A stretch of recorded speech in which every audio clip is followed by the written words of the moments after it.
유다 왕 요아스로부터 시작하여 그의 아들 아마샤, 그리고 아마샤를 이어서 우시야, 그리고 그 뒤를 잇는 요담까지, 적어도 이 네 명의 왕들은요 쭉 이어져 가면서 그들에 대한 평가는 하나님 보시기에 정직했다라는 평가를 받았습니다.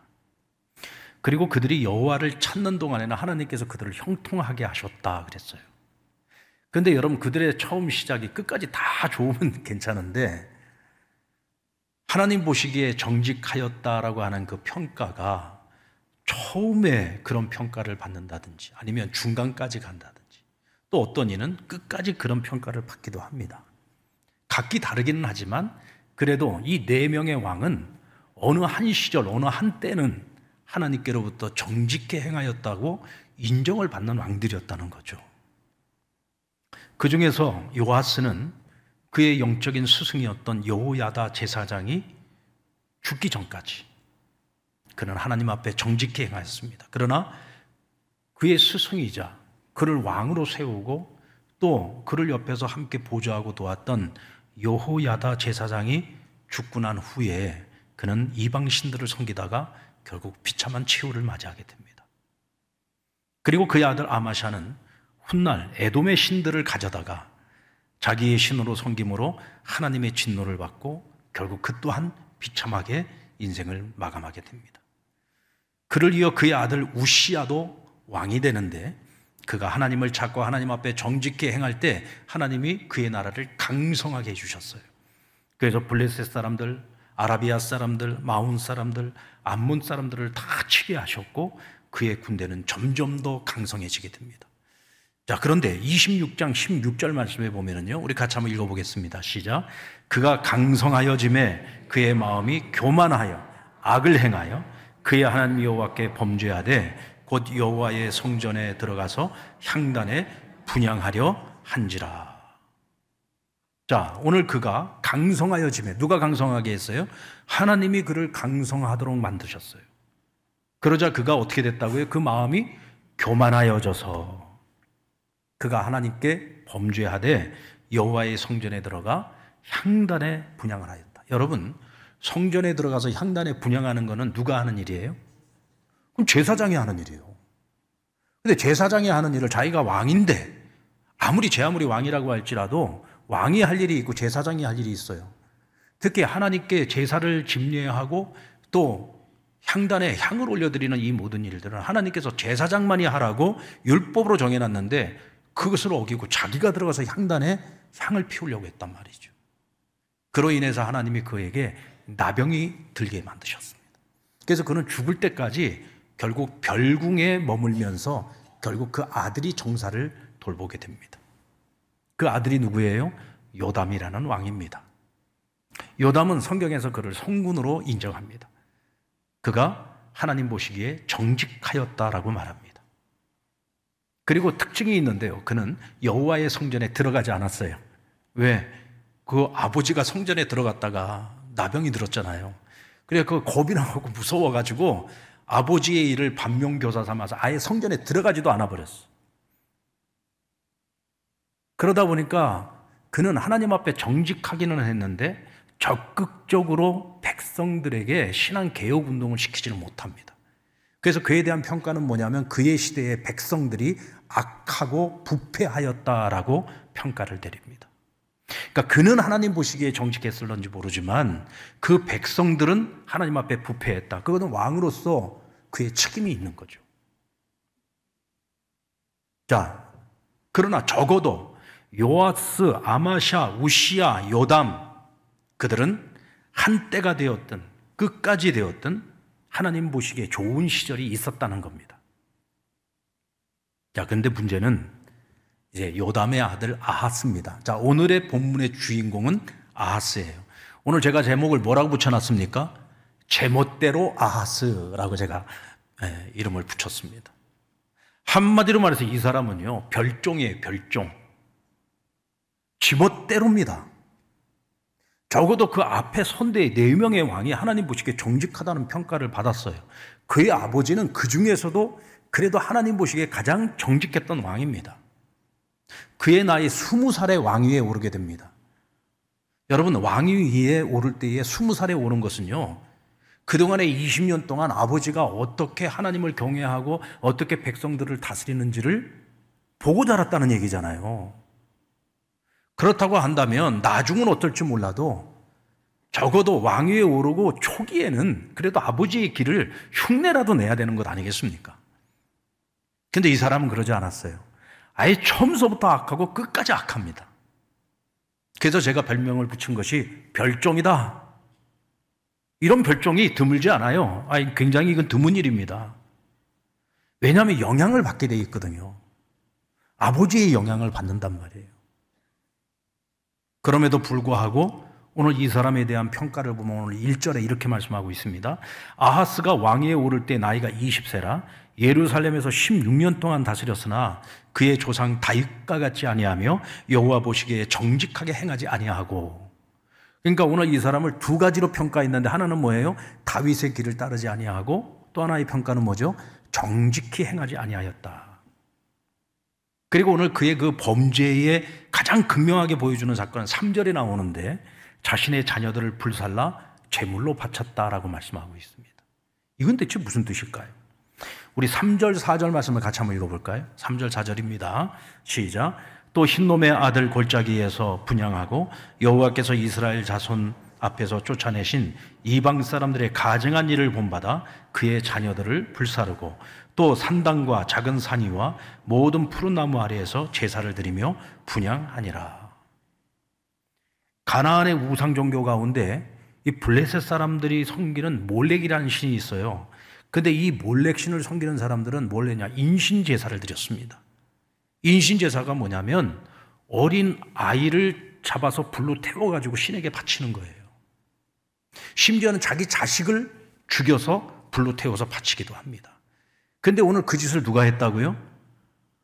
여호와 하나님을 섬기는 유다 왕국의 왕이 하나님의 성전을 놔두고서 따로 산당을 만들고 따로 제단을 만들어서 이와 같은 짓을 저지르는데 자기 자식들을 불태워서 몰렉에게 바쳤다는 거예요.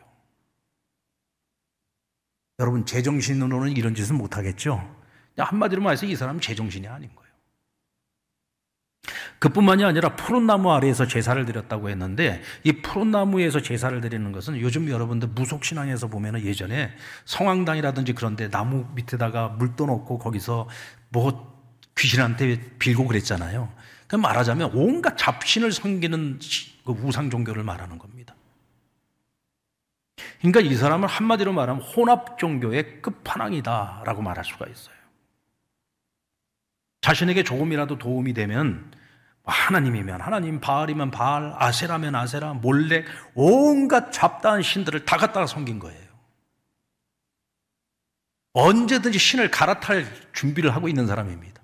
하나님을 섬겼다가 몰렉을 섬겼다가 바알을 섬겼다가 아세라를 섬겼다가 나중에 그의 아들 히스기야가 왕이 되었을 때 종교개혁을 일으키면서 이 유다 왕국 안에 얼마나 아세라 그 신상들이 많았는지 그걸 다 때려 부셨다 그랬잖아요. 그러니까 온갖 신들을 다 갖다가 섬긴 거예요. 왜 그랬을까요? 내가 복 받으려고. 한마디로 말해서 이 사람은 신앙이라는 것이 없어요. 신앙이라고 하는 것은 내가 신을 섬기는 것인데 이 사람은 신을 섬기는 것이 아니라 뭐예요? 신을 이용하는 사람인 겁니다. 이게 철저한 기복주의고 이 기복주의의 결론이 뭐냐면 혼합종교거든요. 아하스의 신앙생활은 제멋대로입니다. 제멋대로. 그래서 나중에 아수르 왕에게 부탁을 해서 아수르 왕이 이 남유다 왕국을 괴롭히고 있던 아람 왕국을 쳐서 정복을 합니다. 이 아람 왕국의 수도가 어디였냐면 다메섹이라고 하는 도시인데 이 아수르 왕이 다메섹에 와 있을 때 이 아수르 왕을 만나러 이 아하스가 다메섹에 가요. 근데 그곳에 가서 보니까 아람 왕국이요, 굉장히 번영한 나라였다. 그곳에 가서 보고 그가 깜짝 놀란 것이 뭐냐면 다메섹 사람들이 섬기는 신의 신전이 어마어마하게 크고 웅장하고 화려하고 너무 멋진 거예요. 이 사람이 그걸 딱 보더니 야, 우리 유다 왕국에도 이런 신전을 하나 만들어야 되겠다. 그래가지고 그 규모와 그 모든 구조를 갖다가 전부 본국에 있는 우리아라고 하는 그 제사장에게 그걸 다 알려주고 내가 가기 전에 그 제단을 만들어 놓으라고 얘기를 합니다. 그러니까 한마디로 말해서 이 사람은 신앙이 있는 게 아니에요. 내가 복을 받기 위해서, 내가 잘 되기 위해서라면 어떤 신이든지 상관없어요. 내가 무엇을 믿느냐가 중요한 것이 아니라 내가 잘 되면 되는 거예요. 내가 복 받으면 되는 거예요. 나만 건강하면 되고, 나만 부자가 되면 되고, 나만 평안하면 되는 거예요. 나를 위해서는 어떤 신이라도 언제든지 갈아탈 준비를 하고 있는 거죠. 그러니까 이 사람은 신을 섬기는 사람이 아니라 신을 철저하게 이용하는 사람이다. 그러니까 이 사람에게는 하나님도 이용의 대상이지 섬김의 대상이 아닌 겁니다.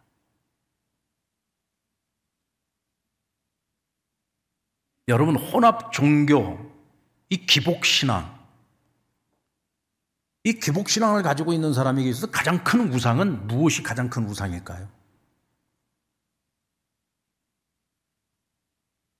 지금 머릿속으로 막 생각하고 계시죠? 어렵지 않습니다. 저는 여러분들이 절대 어려운 질문하지 않아요. 여러분들 기복신앙에 있어서 가장 큰 우상은 뭐예요? 다 하잖아요. 자기. 내가 가장 큰 우상이에요. 기복신앙은 뭐라 그랬어요? 내가 잘 되면 되는 거예요. 내가 부자가 되면 되는 거예요. 뭐 도덕, 윤리 그런 거 다 필요 없습니다. 나만 잘 되면 되는 거예요. 그러니까 나를 위한 우상을 섬기는 거예요. 철저하게 자기중심이죠. 심지어는 뭐라고 했습니까? 성전 제사의 모든 규칙을 다 무시하는데 심지어는 놋 제단을 오직 내가 하나님께 여쭐 때만 쓰겠다는 거예요. 그러니까 하나님이 정해놓으신 모든 제사의 룰을 다 무시했습니다. 그냥 내 멋대로 하는 거예요. 내 뜻대로 하는 거예요. 내 생각대로 하는 겁니다. 과거에 그의 할아버지 우시아는 너무 잘 나가다가 교만해져가지고 제사장이 해야 되는 그 향단에 향을 올려드리는 그거 하나 하려고 했다가도 문둥병에 걸려가지고 죽을 때까지 비참하게 살다가 죽었는데 왜 자기 할아버지가 저질렀던 그 죄악에 대한 그 결과에 대해서 반면교사를 삼지 못했을까요? 분명히 그는 그 모든 일들을 알고 있음에도 불구하고 그 모든 것을 무시하고 지 멋대로 행했다는 거죠. 여러분, 저는 이 모든 것의 처음 발단, 요담 왕이, 그의 아버지 요담 왕이 하나님께 좋은 평가를 받기는 했지만 요담 왕에게도 한 가지 허물이 있어요. 그게 뭐냐?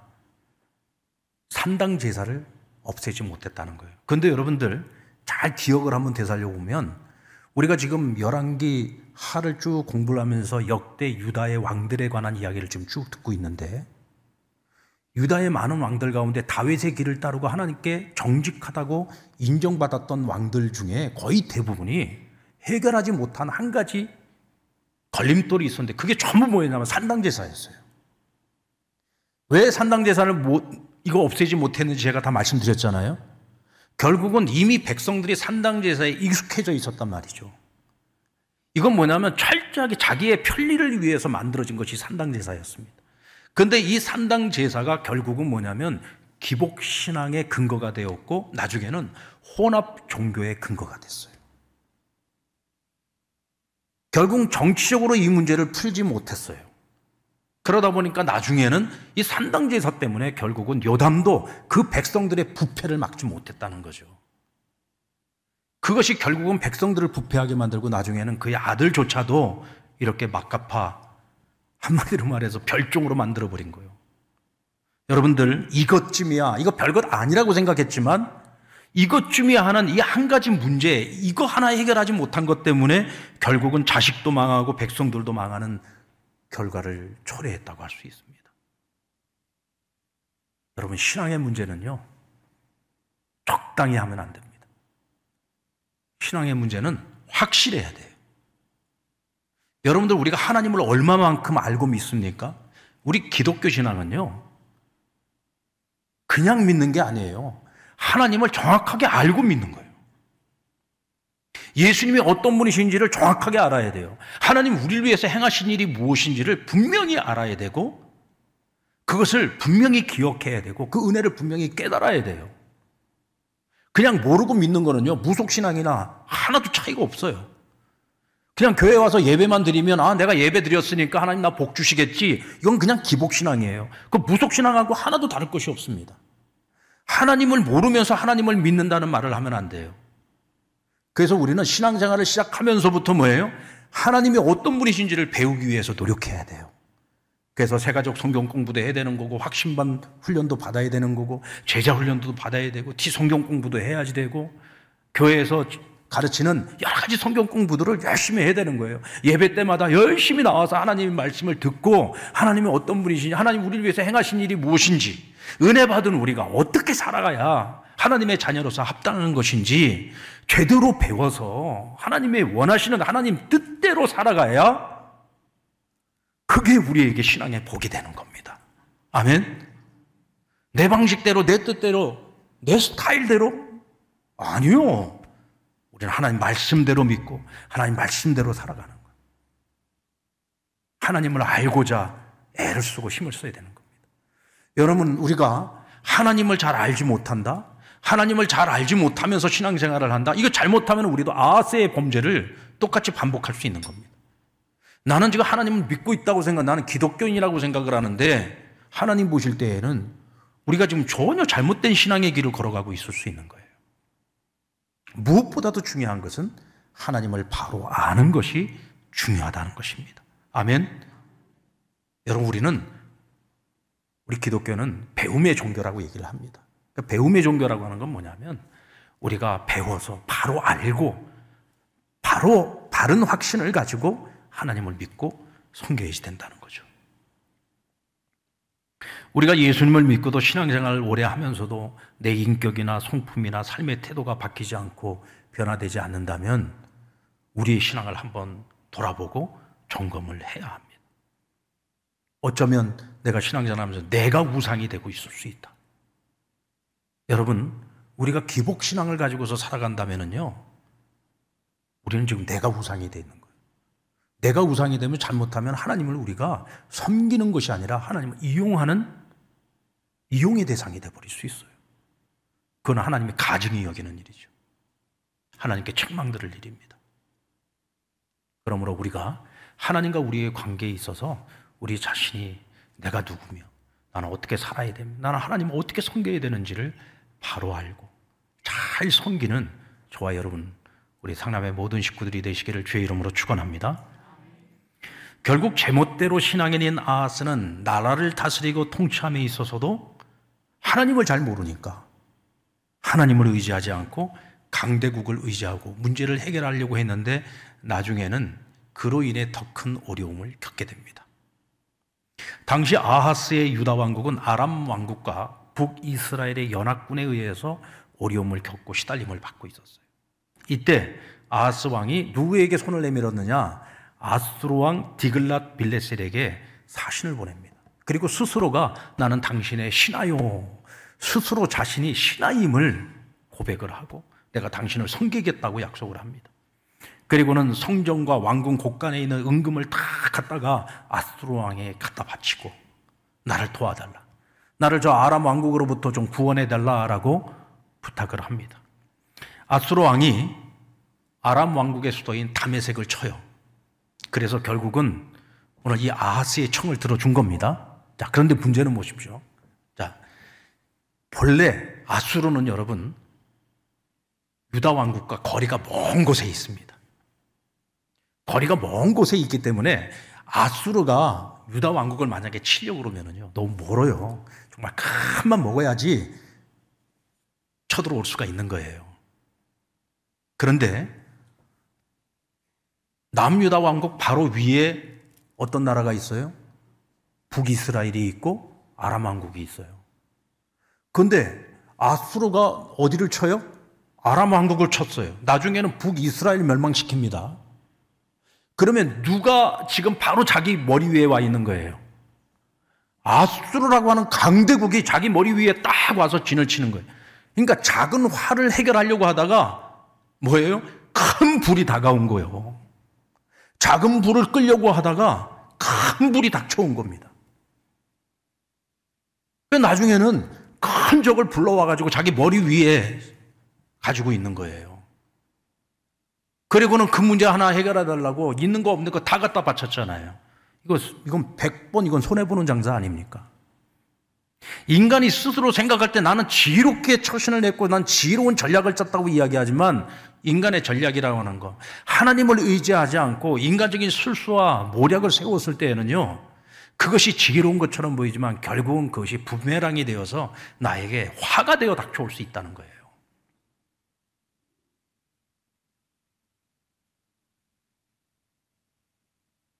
북한의 김정은이 러시아에 군대를 파견했습니다. 여러분, 그 전쟁 북한하고 아무 상관없는 전쟁이에요.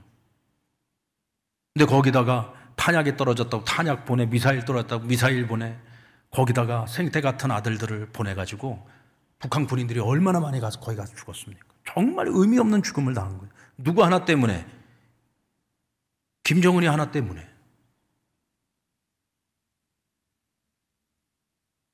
지금 여러분, 미국이 그 관세 전쟁을 지금 뭐 전 세계적으로 하고 있으면서 지금 막 새로운 지금 이 협의체들이 지금 막 만들어지고 있잖아요.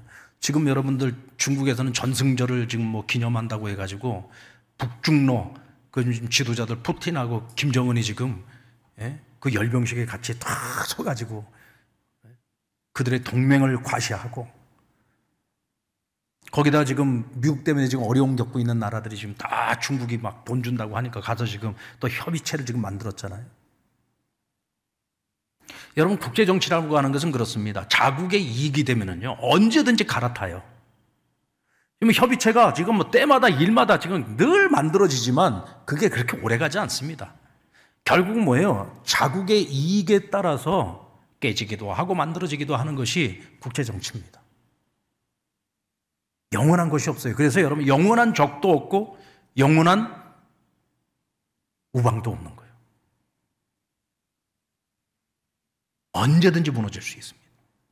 근데 여러분, 우리가 강대국을 믿고 의지하고 사람을 믿고 의지하고 인간적인 방법을 믿고 의지하고 과연 거기에 답이 있겠습니까?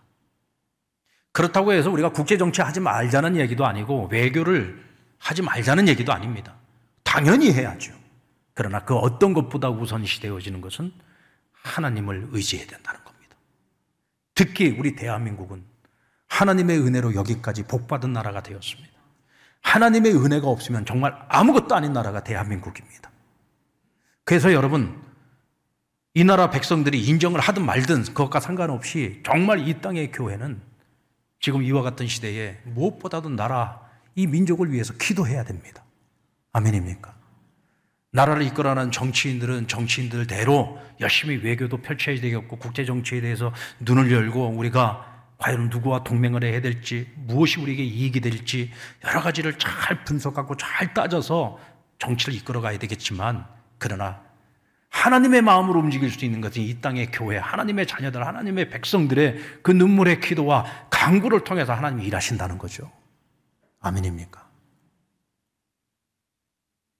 우리가 하나님을 제대로 알고 하나님을 인정하고 하나님을 찾고 하나님을 의지하면은요, 그가 왕이 되었든 누가 되었든 하나님께서는 그들을 지혜롭게 만드셔서 자신도 행복하지만 그와 함께하는 이들을 행복하게 만들고, 그가 국가적인 리더라면 백성들을 행복하게 만드는 거예요.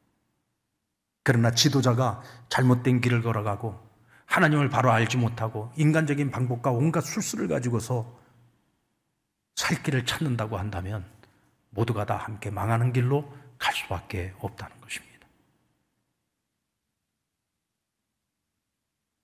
성경에 나오는 수많은 이스라엘의 왕들이 다 그랬어요. 하나님을 의지하지 않고 인간적인 방법으로 강대국가의 전략적 제휴로 살 길을 찾았습니다. 그러나 결국은 하나같이 다 나중에 부메랑이 되어서 동맹을 맺었던, 도움을 받았던 그 나라들에 의해서 북이스라엘도 멸망을 당하고 남유다도 멸망을 당한 거죠.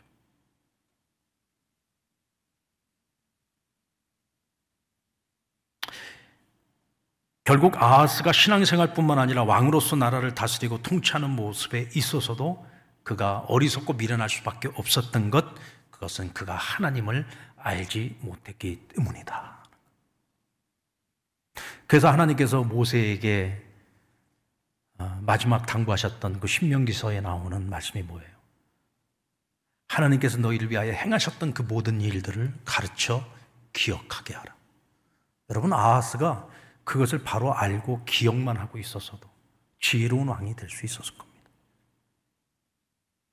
그러나 알지 못함으로 그는 어리석어질 수밖에 없었던 거죠.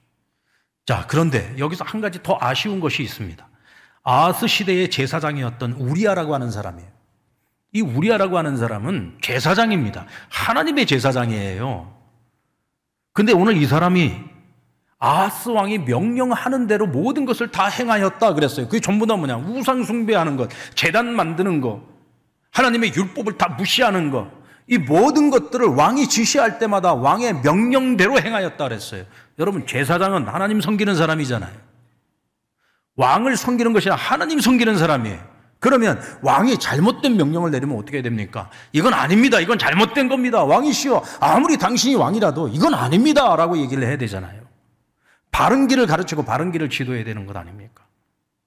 그런데 그는 제사장이라는 사람이 하나님의 법을 지키는 것이 아니라 왕의 명령대로 행하였다.